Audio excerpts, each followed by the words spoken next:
আপনার আর্থিক সমস্যা দিন দিন বেড়ে যাচ্ছে, ব্যবসায় ঋণ হয়ে যাচ্ছে, কিছুতেই সেখান থেকে কুল কিনারা করতে পারছেন না, এই ক্রিয়াটি অবশ্যই করবেন, খুব ভালো ফল পাবেন।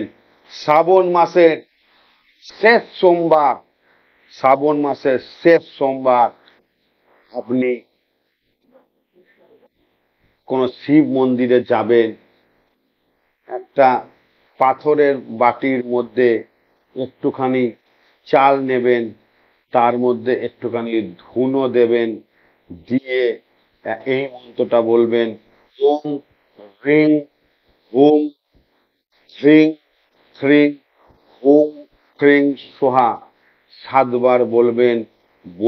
তারপরে ওই চালটার ওপরে হাত রাখবেন, হাত রেখে আবার এই মন্ত্রটা বলবেন, ওম হুম হ্রিং ফট। এটাকে 7 বার বলবেন, বলে শিব ঠাকুরের সামনে ওটাকে রাখবেন।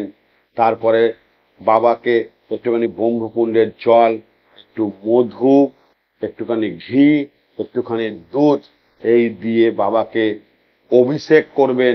অভিষেক করা হয়ে গেলে বাবার সামনে ওই পাত্রর মধ্যে ওটাকে রেখে চলে আসবেন।